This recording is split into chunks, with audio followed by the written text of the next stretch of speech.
لله رب العالمين والعاقبة للمتقين والصلاة والسلام على أشرف الأنبياء والمرسلين وعلى آله وأصحابه أجمعين أما بعد فأعوذ بالله من الشيطان الرجيم بسم الله الرحمن الرحيم لن تنالوا البر حتى تنفقوا مما تحبون آمنت بالله صدق الله مولانا العظيم وبلغنا رسوله النبي الكريم ونحن على ذلك لمن الشاهدين والشاكرين والحمد لله رب العالمين. قال الله تبارك وتعالى في شان حبيبه الكريم إن الله وملائكته يصلون على النبي يا أيها الذين آمنوا صلوا عليه وسلموا تسليما.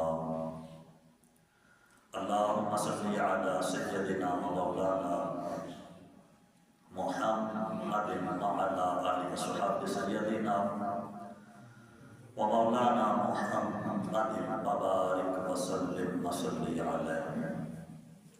الصلاة والسلام عليك يا سيدي يا رسول الله وعلى آلك وأصحابك يا سيدي يا حبيب الله. الصلاة والسلام عليك يا سيدي يا رحمة للعالمين وعلى آلك وأصحابك يا خاتم النبيين. اللہ رب العزت جل جلالہ اما نوالہ اعظم شانہ اتم برہانہ خالق کل مالک کل حقیقی پالنہار ارحم الراحمین رب کی لاکھوں کروڑوں حمد و ثنا سبحان اللہ حضور سرور کائنات فخر موجودات بزم زینت کائنات سبحان اللہ تاجدار رسول فخر رسول حامی بے کساں سید سروران امام المرسلین خاتم النبیین احمد مجتبی سبحان اللہ جناب محمد مصطفیٰ صلی اللہ تعالی علیہ وآلہ وسلم کی ذات ببرکات پر لاکھوں کروڑوں درود و سلام کے تحفے عقیدتوں محبتوں کے ساتھ پیش کرنے کے بعد کریم رب کی بارگاہ میں دعا ہے اللہ ہم سب کی حاضری اپنی پاک بارگاہ میں قبول و منظور فرمائے اور اللہ تبارک و تعالی سب مسلمانوں کو مسجد میں آ کر نماز جمعہ ادا کرنے کی توفیق عطا فرمائے. انسان کی فطرت ہے کہ جس کے ساتھ یہ محبت کرتا ہے پھر یہ چاہتا ہے کہ بس اسی کا ذکر ہو اسی کی بات ہو اور اسی کا ساتھ ہو.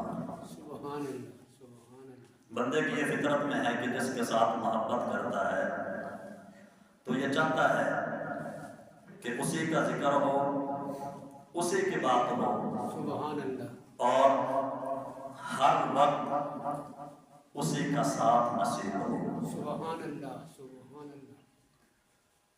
مصطفیٰ جان رحمت صلی اللہ علیہ وآلہ وسلم کائنات کے محبوب ہیں. ہر کلمہ پڑھنے والا حضور سے محبت کرتا ہے.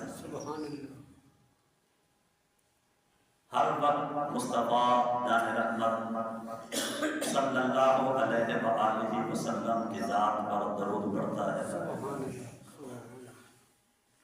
بندے کی یہ خواہش ہوتی ہے کہ حضور کا ذکر ہو، حضور کی بات ہو، دنیا اور آخرت میں حضور کا ساتھ ہو۔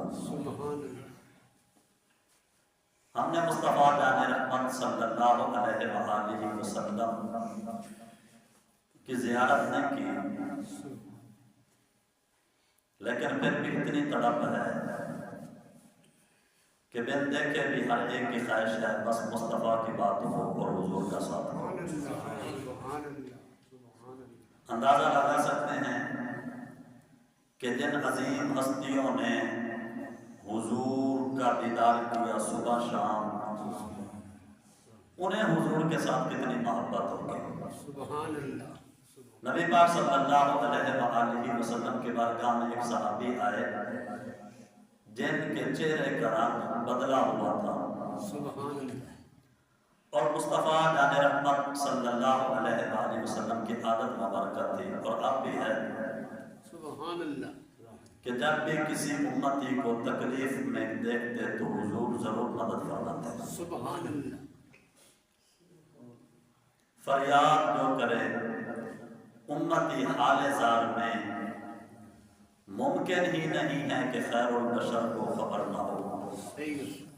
امتی فریاد کرے مشکل میں، حضور مدد فرماتے ہیں۔ تو مصطفیٰ جان رحمت صلی اللہ علیہ وآلہ وسلم آپ نے جب اپنے صحابی کا رنگ بدلا ہوا دیکھا تو پوچھا، فرمایا کہ تجھے کیا ہوا، کیوں تیرا رنگ بدلا ہوا ہے؟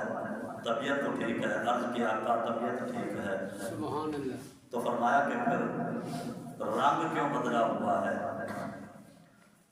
تو اس نے نا آگے سے خوبصورت بات کی، کہنے لگا کہ حضور میں آپ سے محبت کرتا ہوں، اور آج میں نے کچھ سوچا ہے اور اس سوچ نے میرے رنگ کو بدل دیا ہے۔ سبحان اللہ۔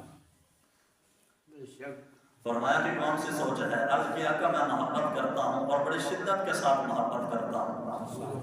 میں جب گھر میں بیٹھتا ہوں تو میری محبت جاگ اٹھتی ہے۔ حضور جب تک میں آپ کا دیدار نہ کروں مجھے سکون نہیں ملتا۔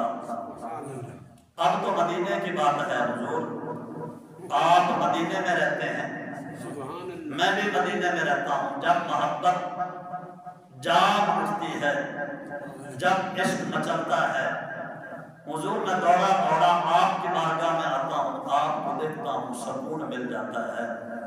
حضور آپ اللہ کے محبوب ٹھہرے، آپ کے لیے اللہ نے کائنات بنائی، آپ کے لیے اللہ نے جنت بنائی، اللہ کے محبوب جنت آپ کے لیے، اور جنت میں آپ کا جو مقام ہوگا وہ کسی کو نہیں ملے گا۔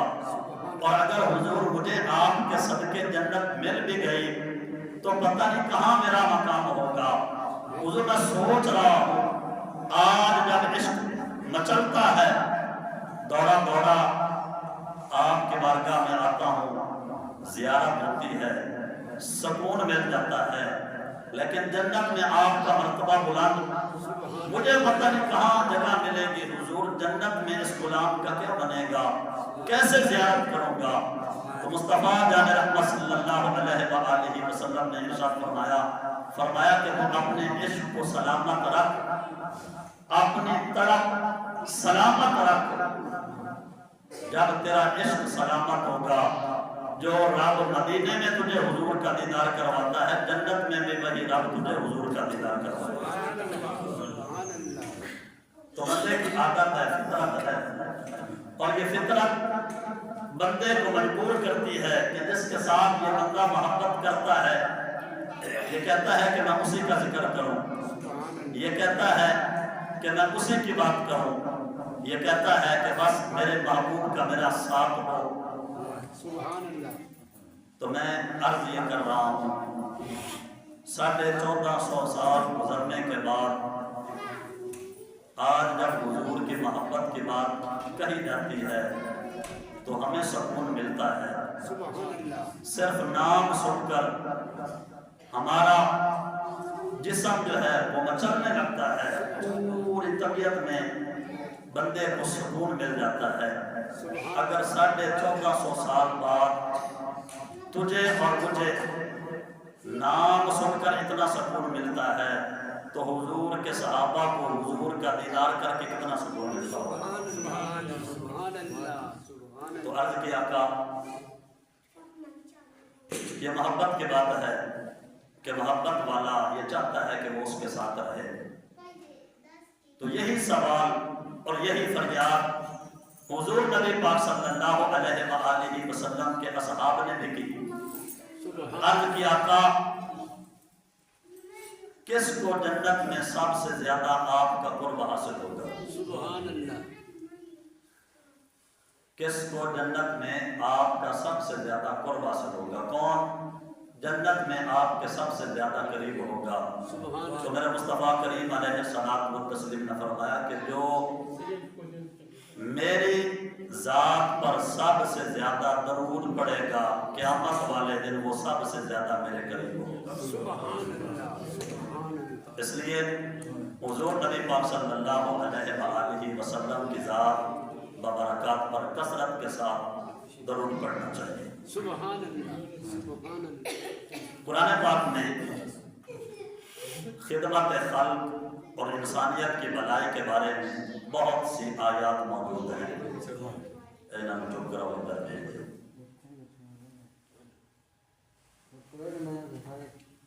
قرآن پاک میں خدمت خلق اور انسانیت کی بھلائی کے لیے بہت سی آیات موجود ہیں۔ سبحان اللہ، اللہ تعالیٰ نے انسانوں کو ایک دوسرے کی مدد کرنے اور نیکی کے راہ چلنے کی تلقین کی ہے۔ سبحان اللہ، خدمت خلق قرآن پاک کی تعلیمات کا ایک اہم حصہ ہے۔ ضرورت مندوں کی مدد کرنا، انصاف قائم کرنا، نیکی کے کاموں میں ایک دوسرے کا تعاون کرنا، سبحان اللہ، یہ مسلمانوں کے فرائض میں شامل ہے۔ سبحان اللہ، جس طرح ہمارے اوپر فرض ہے نا نماز پڑھنا، اسی طرح ضرورت مندوں کی مدد کرنا بھی مسلمان کے اوپر فرض ہے۔ صحیح ہے، سبحان اللہ، اسی طرح انصاف قائم کرنا یہ بھی مسلمان کے اوپر فرض ہے۔ سبحان اللہ، اسی طرح نیک کام خود بھی کرنا اور دوسروں کو بھی نیک کام کی دعوت دینا یہ بھی مسلمانوں کے اوپر فرض ہے صحیح ہے، سبحان اور قرآن پاک کی تعلیمات کا ایک اہم حصہ ہے۔ اللہ، اور مصطفیٰ جان رحمت صلی اللہ علیہ وآلہ وسلم کی مبارک سیرت کا بھی ایک اہم حصہ ہے کہ اللہ کے حبیب صلی اللہ علیہ وآلہ وسلم نے دوسروں کی مدد فرمائی، انصاف قائم کیا، ضرورت مندوں کی مدد فرمائی اور یہاں تک کہ نیکی کے کام میں دوسروں کا تعاون بھی کیا۔ سبحان اللہ، مصطفیٰ جان رحمت صلی اللہ علیہ وآلہ وسلم سے پوچھا گیا حضور سب سے بہتر انسان کون ہے؟ تو اللہ کے حبیب صلی اللہ علیہ وآلہ وسلم نے ارشاد فرمایا کہ جو لوگوں کو نفع پہنچاتا ہے وہ کائنات کا سب سے بہترین انسان ہے۔ سبحان اللہ، لوگوں کی بھلائی کرتا ہے، لوگوں کی تکلیف دور کرتا ہے، لوگوں کی پریشانیاں ختم کرتا ہے، لوگوں کے ساتھ اچھائی کا ارادہ کرتا ہے۔ فرمایا کہ کائنات کا سب سے بہترین انسان وہ ہے کہ اللہ نے جس کے دل میں یہ بات ڈالی ہے کہ وہ لوگوں کے لیے نفع کا سوچتا ہے۔ سبحان اللہ، سبحان اللہ، ہر چیز نہ اس کا الٹ بھی ہوتا ہے، تصویر کے دو رخ ہوتے ہیں۔ تو مطلب کیا ہے؟ مطلب یہ ہے کہ کائنات کا سب سے بہترین انسان تو وہ ہے جو لوگوں کے لیے اچھا سوچتا ہے اور کائنات کا سب سے زیادہ بدترین شخص وہ ہے جو لوگوں کا برا سوچتا ہے۔ صحیح ہے، اگر ہم اچھا نہیں سوچ سکتے، بزرگ فرماتے ہیں کہ اگر آپ اچھا نہیں سوچ سکتے تو پھر آپ کے لیے ضروری ہے کہ کسی کے لیے برا بھی نہ سوچیں۔ صحیح ہے، سبحان اگر آپ کسی کی بھلائی نہیں کر سکتے تو ضروری ہے کہ اس کا کوئی نقصان بھی نہ کریں۔ صحیح ہے، آپ اگر کسی کی مدد نہیں کر سکتے تو پھر تمہارے لیے ضروری ہے کہ اگر کوئی مدد کرتا ہے تو اس کے راستے میں رکاوٹ بھی نہ بنے. صحیح ہے. سبحان اللہ. مصطفیٰ جان رحمت صلی اللہ علیہ وآلہ وسلم نے ارشاد فرمایا کہ کائنات کا سب سے بہترین انسان وہ ہے جو لوگوں کا بھلا سوچے. سبحان اللہ. اور فرمایا کہ جو بندہ یہ چاہتا ہے کہ قیامت والے دن جب اللہ کی بارگاہ میں حاضر ہو تو اس کے اوپر رحم کیا جائے تو فرمایا کہ پھر وہ دنیا میں رحم دلی کا مظاہرہ کرے. سبحان اللہ. سبحان اللہ. یہ ہماری چاہت ہوتی ہے نا، اور ہر بندے کی یہ چاہت ہے کہ قیامت والے دن جب میں اللہ کی بارگاہ میں حاضر ہوں تو میرا رب میرے اوپر رحم کرے. سبحان اللہ. اس لیے کہ رب کے رحم کے علاوہ قیامت کا دن جو ہے اس کا گزرنا بڑا مشکل ہے. سبحان اللہ. 50,000 سال کا دن ہے اور سورج سر کے اوپر ہوگا، زمین تانبے کی ہوگی، لوگ اپنے ہی پسینے میں ڈوبے ہوئے ہوں گے. ماں بیٹے کو نہیں پہچانے گی. صحیح ہے. بڑی محبت ہوتی ہے نا ماں کی، لیکن قیامت کا ہولناک دن اتنا ہے کہ ماں بیٹے کو پہچاننے سے انکار کر دے گی. بے شک. بے شک. باپ نہیں پہچانے گا، بھائی نہیں پہچانے گا. بیٹا اولاد ہے نا، سکی اولاد، وہ باپ کو پہچاننے سے انکار کر دے گی. کیوں؟ اس لیے کہ یہ سارے رشتے دنیا میں تھے، وہ قیامت کا دن ہے. سبحان اللہ. ہولناک دن ہے، اللہ کا جلال ہوگا. تو فرمایا کہ جس بندے کا یہ دل کرے کہ یہ قیامت کا اتنا سخت دن، اس دن اللہ اس کے اوپر رحم کرے اور اس کا یہ سخت دن آسانی کے ساتھ گزر جائے، تو میرے مصطفیٰ کریم علیہ الصلوۃ والتسلیم نے فرمایا کہ پھر اس بندے کو چاہیے کہ دنیا میں رحم دلی کا مظاہرہ کرے. سبحان اللہ. رحم دلی کا مظاہرہ کرے، لوگوں کے اوپر رحم کرے، لوگوں کے کام آئے، لوگوں کی مشکلات کو دور کرے، لوگوں کے اوپر رحم کرے. فرمایا کہ جب وہ دنیا میں لوگوں کے اوپر رحم کرے گا تو قیامت والے دن رب بھی رحم فرمائے گا. سبحان اللہ. سبحان اللہ. امام الانبیاء نبی پاک صلی اللہ علیہ وآلہ وسلم نے ارشاد فرمایا جو بندہ یہ چاہتا ہے کہ قیامت کی تکلیف اس سے دور ہو، قیامت کی تکلیف دور ہو اور اللہ آسانیاں پیدا کرے، فرمایا اس کے لیے وظیفہ ہے. عرض کیا آقا کون سا وظیفہ؟ فرمایا کہ وہ دنیا میں لوگوں کی تکلیف کرے، قیامت والے دن رب اس بندے کی تکلیف کو دور فرما دے. سبحان اللہ. سبحان اللہ. کبھی کسی کا سہارا بنے، صحیح ہے. کسی کی تکلیف کو دور کریں، کسی کی مدد کریں. دنیا میں بھی بندے کو ایک راحت اور سکون ملتا ہے. اور اگر دنیا میں راحت اور سکون نہ ہی ملے، لیکن اتنی بات تو پکی ہے کہ قیامت والے دن اللہ ہر تکلیف دور فرما دے گا. سبحان اللہ. اے قول محمد قول خدا، فرمان نہیں بدلا جائے گا. یہ حضور کی بات ہو رہی ہے، حدیث ہے، یہ کسی کا قول نہیں ہے بلکہ مصطفیٰ جان رحمت صلی اللہ علیہ وآلہ وسلم کا قول ہے. سبحان اللہ. فرمایا اس بات کے اوپر یقین رکھنا ایمان والے کے لیے ضروری ہے کہ کائنات بدل سکتی ہے لیکن میرے مصطفیٰ کا فرمان نہیں بدل سکتا. سبحان اللہ. اے قول محمد قول خدا، فرمان نہیں بدلا جائے گا. بدلے گا زمانہ نات مگر قرآن نہیں بدلا جائے گا. سبحان اللہ. یہ حضور کا فرمان ہے. فرمایا چاہتے ہو کہ قیامت والے دن کی تکلیف اللہ دور کرے تو اللہ کے بندوں کی دنیا سے تکلیفیں دور کرو. جب قیامت والے دن تم رب کی بارگاہ میں جاؤ گے اللہ تمہاری تکلیفیں بھی دور فرما دے گا. سبحان اللہ. اور فرمایا کہ جس بندے کو یہ خواہش ہو کہ قیامت والے دن اس کی حاجت پوری ہو، ہوتی ہے نا حاجتیں، قیامت والے دن کیا حاجت ہے ہماری؟ حاجت یہی ہے کہ یہ دن آسانی سے گزر جائے، اور یہ بھی حاجت ہے کہ پل صراط پر سے میں گزر جاؤں. یہ بھی حاجت ہوتی ہے کہ جب میرا عمل تولا جائے تو میری نیکیوں کا پلڑا بھاری ہو. سبحان اللہ. اور یہ بھی حاجت ہوتی ہے کہ جس وقت مصطفیٰ جان رحمت صلی اللہ علیہ وآلہ وسلم شفاعت فرمائیں تو حضور میرے اوپر بھی نظر رحمت فرمائیں. سبحان اللہ. یہ حاجات ہے بندے کی قیامت والے دن کی، ہر ایمان والے کی یہ حاجت ہے. فرمایا اگر تم چاہتے ہو نا کہ تمہاری کوئی حاجت پوری ہو قیامت کی تو فرمایا کہ دنیا میں رب کے بندوں کی حاجتیں پوری کرو، اللہ قیامت والی ہر حاجت پوری فرمائے. سبحان اللہ. سبحان اللہ. اللہ کے بندوں کی مدد کریں، تو اللہ قیامت والے دن تمہاری مدد فرمائے گا۔ سبحان اللہ۔ اور میرے مصطفیٰ کریم علیہ الصلوۃ والتسلیم کا فرمان ہے، فرمایا کہ کوئی بندہ کسی بیوہ اور مسکین کو اس کی مدد کرتا ہے، کوئی مسکین بندہ ہے، اس کو کوئی کام تھا اور وہ میرے پاس آیا کہ یار میرا یہ کام ہے، آج کا یہ جو دور ہے نا، آج کے یہ دور بڑا پرفتن دور ہے، ہم اس بندے کی بات کو سننا پسند ہی نہیں کرتے کہ جس کا کوئی رشتہ نہ ہو۔ صحیح گل۔ ہم کہتے ہیں یار اس کا کام کیا کرنا ہے، نہ اس کے کوئی آگے نہ اس کا کوئی پیچھے، اس سے ہمیں کیا فائدہ ملے گا، ہمیں تو اس کا کام کرنا ہے نا جس سے ہمیں فائدہ ملے۔ صحیح ہے۔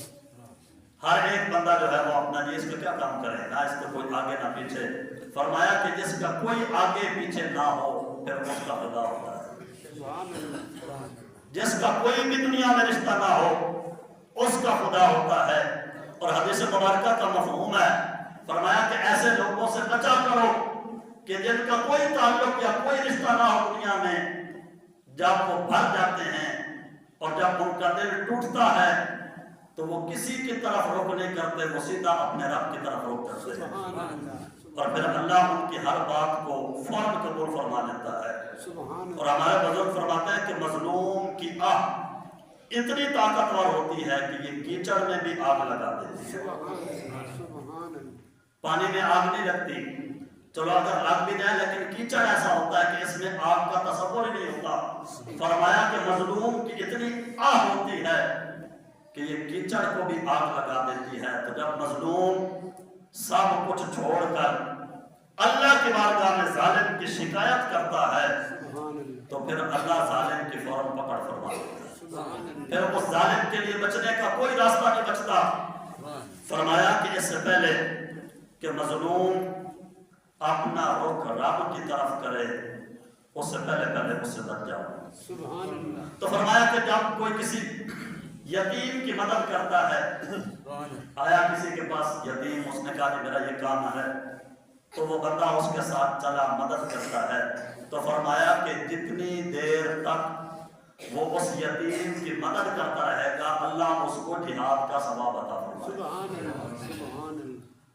اور جہاد کا ثواب کوئی کام نہیں ہے، جہاد کا بہت زیادہ ثواب ہے۔ یہ اور بات ہے کہ آج کے اس دور میں ہم نے کبھی جہاد کا نام سنا ہی نہیں، ہم سنیں گے کیسے؟ ہمیں جہاد کے لیے بولنے کی اجازت ہی نہیں ہے، اجازت ہی نہیں ہے مسلمان کو جہاد کے لیے بولنے کی۔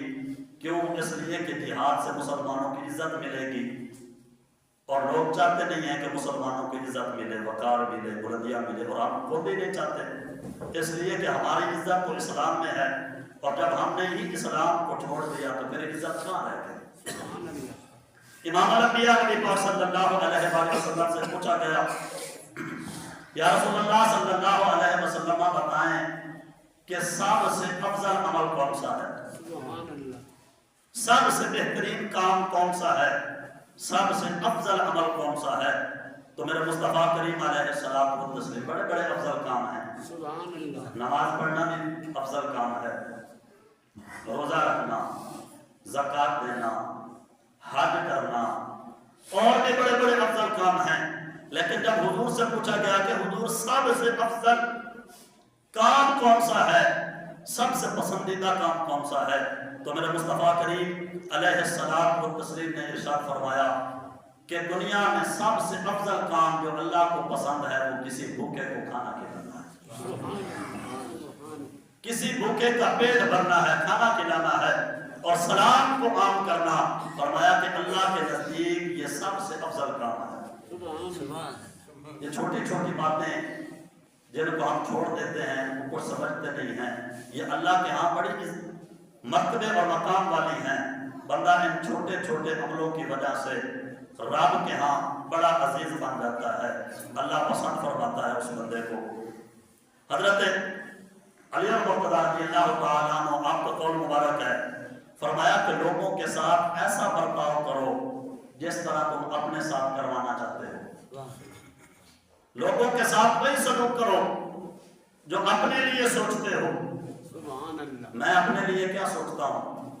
میں یہ سوچتا ہوں کہ لوگ میری عزت کریں، میں اپنے لیے یہ سوچتا ہوں کہ لوگ مجھ سے محبت کریں، میں اپنے لیے یہ سوچتا ہوں کہ لوگ میری واہ کریں، تو فرمایا کہ اگر تم چاہتے ہو نا ایسا تو پھر لوگوں کے ساتھ بھی ایسا سلوک کرو سبحان اللہ، جیسا خود کے لیے چاہتے ہو۔ صحیح ہے، میں نہیں چاہتا کہ کوئی مجھے برا بھلا کہے، میں نہیں چاہتا کہ کوئی میرے ماں باپ کو گالی دے، مجھے برا بھلا کہے، تو فرمایا کہ دوسرے لوگ بھی اس طرح نہیں چاہتے۔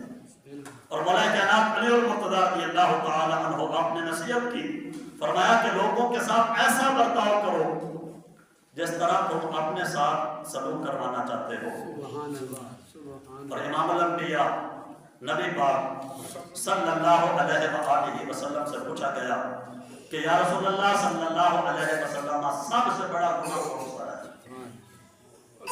خدمت خلق کی بات ہو رہی ہے کہ قرآن پاک نے خدمت خلق کے اوپر بڑا زور دیا ہے، اور حدیث مبارکہ میں بھی اس بات پر بڑا زور ہے، اور بزرگوں کے قول بھی ملتے ہیں، اور خدمت خلق میں سب سے پہلا درجہ ماں باپ کا ہے۔ سبحان اللہ، سبحان اللہ، خدمت خالق میں سب سے پہلا درجہ ماں باپ کا ہے۔ میرا مصطفیٰ کریم علیہ السلام و تسلیم سے پوچھا گیا حضور سب سے بڑا گناہ کون سا ہے؟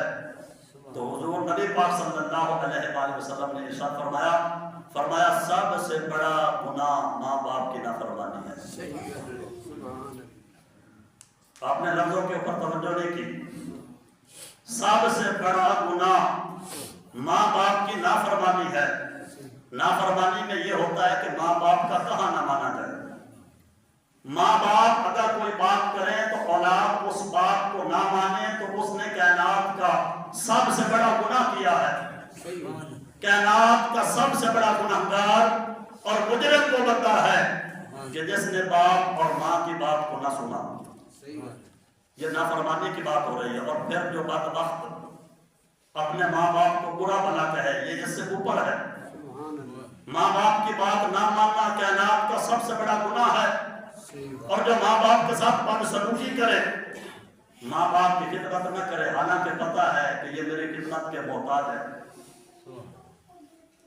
اولاد کو پتہ ہے کہ اس صورت میں میرے ماں باپ جو بزرگ ہو چکے ہیں، پتہ ہے بیٹے کو کہ آج یہ میری خدمت کے مستحق ہیں، انہیں ضرورت ہے کہ میں ان کی خدمت کروں۔ سبحان اللہ، سبحان اللہ، اور پھر جان بوجھ کر یہ سارا کچھ سمجھنے کے باوجود بھی پھر بھی ماں باپ کی طرف توجہ نہ کرے تو اس جیسا کوئی بدبخت اور گناہگار بندہ کائنات میں نہیں۔ حضور نے تو فرمایا کہ ماں باپ کا نافرمان سب سے بڑا گناہگار ہے۔ جو بات نہ مانے وہ گناہگار ہے، اور جو ماں باپ کی ضرورت کو پورا نہ کرے، جو ماں باپ کو برا بھلا کہے، اور جس گھر کے اوپر ھذا من فضل ربی لکھ دیا اسی گھر سے ماں باپ کو باہر نکال دے، تو اس سے بڑا بدبخت کوئی کائنات میں ہو سکتا ہے؟ مصطفیٰ جان رحمت صلی اللہ علیہ وآلہ وسلم سے پوچھا گیا حضور جنت میں کون نہیں جائے گا؟ تو اللہ کے حبیب صلی اللہ علیہ وآلہ وسلم نے ارشاد فرمایا کہ جس نے ماں باپ کی خدمت نہ کی، ماں باپ کا ادب نہ کیا، ماں باپ کی قدر نہ کی، اللہ اس کو جنت میں نہیں جانے دیتا۔ بڑی بڑی باتیں ہم کرتے ہیں، بڑے بڑے کام کر رہے ہیں، میں فلاں بھی کر رہا ہوں، فلاں بھی کر رہا ہوں، میں اولاد کے لیے کر رہا ہوں، تو ماں باپ کا کیسے سوچوں؟ یہ تو تب کہنا تھا نا جب وہ تیری خدمت کر رہے تھے اور تیرے لیے سوچ رہے تھے، اس وقت مجھے کوئی خیال نہیں تھا۔ آج تجھے تیری اولاد یاد آ گئی اور تو اتنی جو ہے وہ محنت مشقت کر رہا ہے، اپنی جگہ اپنے باپ کو رکھ اور اپنی اولاد کی جگہ اپنے آپ کو رکھ کر سوچ کہ اس وقت تیرے باپ نے تیرے اوپر کتنی شفقت اور مہربانی کی تھی، تیری ماں نے تیرے اوپر کتنی شفقت اور مہربانی کی تھی۔ آج اگر وہ تیرے محتاج ہو بھی گئے، ان کو تیری ضرورت ہے اور تم ان کو نظر انداز کرے، تو میرے مصطفیٰ کریم علیہ السلام و تسلیم سے جب پوچھا گیا کہ آقا جنت میں کون نہیں جائے گا، تو فرمایا کہ وہ بدبخت نہیں جائے گا جو ماں باپ کی خدمت نہیں کرتا۔ ماں باپ کا جو نافرمان ہے، ماں باپ کی طرف توجہ نہ کرنے والا، اللہ جنت میں اسے کبھی نہیں جانے دے گا۔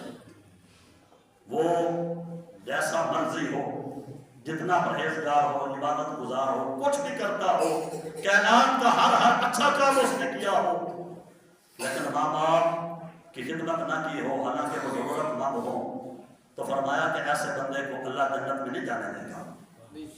اور کریم آقا صلی اللہ علیہ وآلہ وسلم نے ارشاد فرمایا کہ اس بدبخت کے اوپر اللہ کا جو غضب ہوتا ہے سب سے پہلے یہ ہوتا ہے کہ اس بدبخت کے رزق کی برکت رب ختم کر دیتا ہے۔ جو ماں باپ کی طرف توجہ نہیں کرتا اللہ اس کے رزق کی برکت ختم کر دیتا ہے۔ وہ کماتا رہتا ہے لیکن اس کو سکون نہیں ملتا حتیٰ کہ مر جاتا ہے۔ فرمایا کہ جو ماں باپ کی خدمت کرتا ہے، ماں باپ کا ادب و احترام کرتا ہے، اگر تھوڑا بھی کما لے تو اللہ برکت عطا فرماتا ہے، سکون ہی سکون میں رہتا ہے۔ اور فرمایا کہ پھر اس کی زندگی کو رب تنگ کر دیتا ہے۔ جب ماں باپ کو خدمت کی ضرورت تھی اور یہ نافرمان بن گیا، تانے مارتا ہے، تو کیا خیال ہے تمہارا کہ جب وہ اس حالت میں آ کر ان کی زبان سے کوئی لفظ نہیں نکلے گا؟ میرے حبیب پاک صلی اللہ علیہ وآلہ وسلم نے ارشاد فرمایا کہ ایک طرف 70 ولی بیٹھ کے دعا مانگ رہے ہوں اور ایک طرف ماں باپ اللہ کی بارگاہ میں کوئی بات کر دیں تو رب ان 70 کی پہلے نہیں سنتا، ماں باپ کی پہلے سن لیتا۔ 70 ولی ایک طرف ہوں دعا مانگ رہے ہوں اور ایک طرف پورے ماں باپ کو الفاظ بولتے ہیں، اللہ ان 70 ولیوں کی پہلے نہیں سنتا، ماں باپ کی سن لیتا ہے۔ اور تو ان کی اس حالت میں جب انہیں تیری ضرورت ہے، وہ ضرورت مند ہے، انہیں تیری ضرورت ہے کہ تم ان کا سہارا بنے، تم ان کو تانے مارے، ان کو برا بھلا کہے اور ان کی طرف توجہ بھی نہ کرے، تو کیا خیال ہے تیرا؟ کیا ان کی زبان سے کوئی لفظ نہیں نکلے گا؟ نکلے گا ضرور۔ اسی لیے تو میرے حبیب نے فرمایا کہ اللہ اس کے رزق سے برکت ختم کر دیتا ہے، پھر اس بندے کی زندگی کو تنگ کر دیا جاتا ہے، مشکلیں ہوتی ہیں۔ وہ جتنا بھی کما لیتا ہے، جو کچھ بھی کر لے، جتنی بھی لوگوں کی خدمت کر لے، اولاد کی خدمت کر لے، لیکن اس کو سکون نہیں ملتا، اس لیے کہ رب نے اس کی زندگی کو تنگ کیا ہوا ہے۔ اور یہ بات بھی یاد رکھ، تیری اولاد تیرے ماں باپ کے ساتھ جو تو سلوک کرتا ہے وہ اپنے آنکھوں سے دیکھ رہی ہے، بس وہ انتظار کر رہی ہے کہ کب تو اپنے ماں باپ کی عمر کو پہنچے اور کب تیرے ساتھ وہی سلوک دوبارہ کیا جائے۔ تو بڑا سمجھدار بنتا ہے، جی میں اولاد کے لیے کر رہا ہوں، لیکن اتنی بات یاد رکھ، جو کچھ تو اپنے ماں باپ کے ساتھ کرتا ہے نا، تیری اولاد کے ذہن میں وہ بیٹھا ہوا ہے، وہ دیکھ رہے ہیں، وہ سمجھ رہے ہیں، بس انتظار ہے ان کو کہ کب تو اس عمر کو پہنچے اور تیرے ساتھ بھی وہی سلوک کیا جائے۔ تو سمجھداری اسی میں ہے کہ جو کچھ تو کر چکا ہے اس سے توبہ کر لے، جو کچھ تو کر چکا ہے اس سے توبہ کر لے، ماں باپ سے معافی مانگ لے۔ یہ وہ رشتہ ہے کہ تیری زبان بھی نہیں ہلے گی، تو معافی مانگنے کی غرض سے نہ اگر ان کے سامنے جائے تو ان کو پتہ چل جائے گا کہ یہ معافی مانگنے آیا ہے، ابھی تو مانگے گا ہی نہیں معافی کہ تجھے یہ پہلے معاف کر دے۔ اس لیے فرمایا کہ خدمت خلق، قرآن پاک نے اس کے اوپر بڑا زور دیا ہے۔